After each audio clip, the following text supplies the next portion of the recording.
एक छोटे से गांव में अमोल नाम का एक आदमी रहता था। अमोल का परिवार बहुत साधारण था। उनके पास एक छोटा सा घर था और वह अपने परिवार को पालने के लिए दिन रात मेहनत करता था। भले ही अमोल का जीवन बहुत सादा था, लेकिन उसका दिल बहुत बड़ा था। वह हमेशा दूसरों की मदद करने के लिए तैयार रहता था। गांव में हर कोई उसकी ईमानदारी और दयालुता की तारीफ करता था। अमोल की आदत थी कि वह किसी भी जरूरतमंद की मदद जरूर करता था। खेतों में काम करते समय अगर कोई भूखा कुत्ता वहां आ जाता तो वह बिना कुछ सोचे समझे अपने टिफिन से उसे खाना खिला देता था। अगर कोई यात्री भूखा होता तो वह अपना खाना भी उसे दे देता था। उसकी पत्नी सुनीता इस बात से अक्सर परेशान रहती थी। वह कहती, तुम्हारे इस दान पुण्य के चक्कर में हमारा रसोई घर हमेशा खाली रहता है। तुम्हें थोड़ा अपने बारे में भी सोचना चाहिए।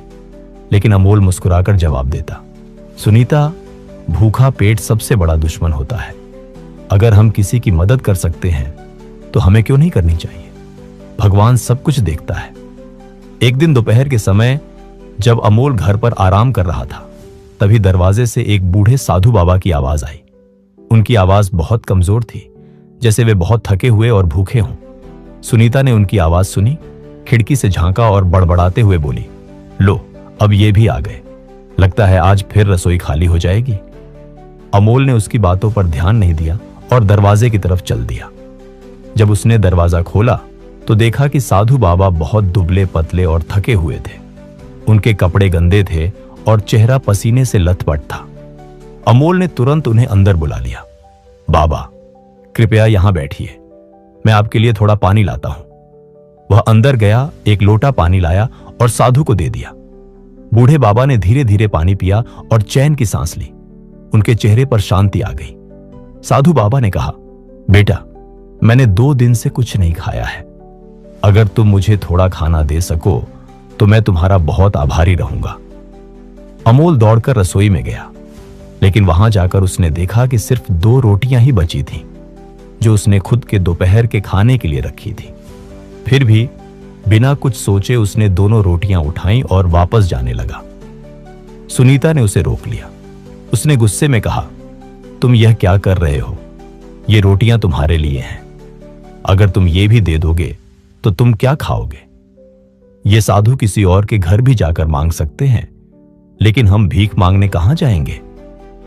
अमोल ने उसकी बात ध्यान से सुनी और फिर प्यार से कहा, भूखा पेट किसी का इंतजार नहीं करता। इन बाबा ने 2 दिन से कुछ नहीं खाया है। अगर हम इन्हें खाना नहीं देंगे तो इनका क्या होगा? हमारे लिए भगवान कोई ना कोई इंतजाम कर ही देगा। सुनीता की आवाज तेज थी और साधु बाबा ने सब कुछ सुन लिया था, लेकिन वे शांति से बैठे इंतजार करते रहे। अमोल ने अपनी पत्नी के गुस्से पर ध्यान नहीं दिया। वह साधु बाबा के पास गया और रोटियां उनके सामने रख दी। बाबा, कृपया इसे खाइए, हमारे घर में अभी यही सबसे अच्छा भोजन है। साधु बाबा ने कुछ नहीं कहा। वे इतने भूखे थे कि उन्होंने चुपचाप खाना खा लिया। फिर उन्होंने पानी पिया और शांति से बैठ गए। कुछ देर बाद जब साधु बाबा जाने के लिए उठे तो उन्होंने अमोल को अपने पास बुलाया। उन्होंने अपने झोले से एक चमकता हुआ सोने का कटोरा निकाला और अमोल को दे दिया। अमोल हैरान रह गया। बाबा, मैं यह नहीं ले सकता, यह आपका है। साधु बाबा मुस्कुराए और बोले, बेटा, इसे रख लो। पिछले हफ्ते एक राजा ने मुझे यह कटोरा दान में दिया था, लेकिन मेरे लिए इसका कोई काम नहीं है। मैं किसी ऐसे इंसान की तलाश में था जो इसके लायक हो, और आज मुझे तुम मिल गए। उन्होंने आगे कहा, यह तुम्हारे अच्छे कर्मों का फल है। हमेशा याद रखना, कर्म ही सच्चा धर्म है। तुमने बिना किसी स्वार्थ के मेरी मदद की। अच्छे काम करते रहो। जब सही समय आता है तो भगवान हमें हमेशा इनाम देता है। तुम्हारी दया और अच्छे काम न सिर्फ तुम्हें बल्कि तुम्हारे परिवार को भी शांति और खुशी देंगे।